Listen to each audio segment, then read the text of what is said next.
तो अब हम बात करेंगे कि आखिर ये शरीर से बाहर आता ही क्यों है या शरीर से बाहर क्यों होता है। तो देखिए, आप सभी जानते हैं कि सर्दियों के मौसम में टेस्टिस जो है सिकुड़कर बॉडी के टच में चला जाता है और गर्मियों के मौसम में शरीर से जो है दूर हो जाता है। तो ऐसा इसलिए होता है क्योंकि जो बॉडी का टेम्परेचर है और टेस्टिस का टेम्परेचर है हमेशा 2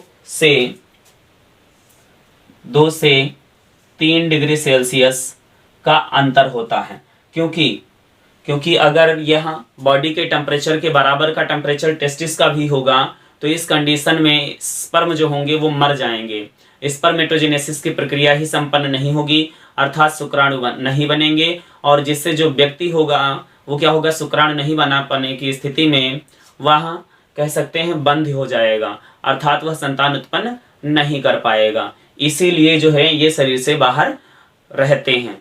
अब हम बात करते हैं, कभी कभी जो है कुछ लोग टाइट जीन्स पहनते हैं।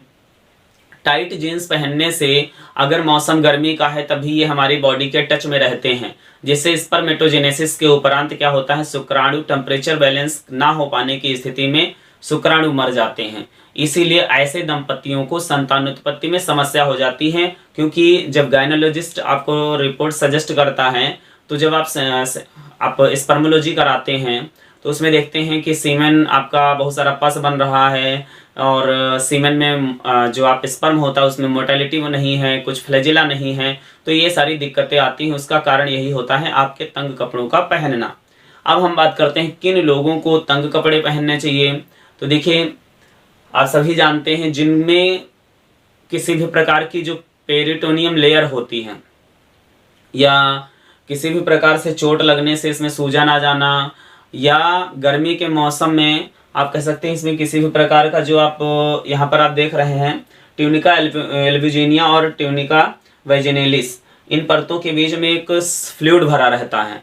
उस फ्लूइड में जब कभी संक्रमण हो जाता है तो इन झिल्लियों के बीच में सूजन हो जाती है, और जब सूजन हो जाती है तो उसमें क्या हो जाता है, गुहा बन जाती है, पानी भर जाता है, और पानी को हम लोग क्या कहते हैं, हाइड्रो कहते हैं, और गुहा को हम लोग सील कहते हैं। तो इसको कॉमनली क्या कहा जाता है कि हाइड्रोसील हो गया है।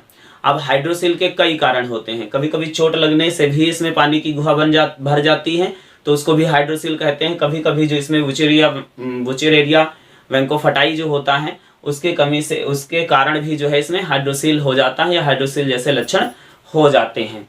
अब यहाँ पर हम बात करेंगे कि जो भी इसमें पार्ट दिए गए हैं उन पार्टों के नाम की बात करते हैं। तो आप यहाँ पर देख रहे हैं इसमें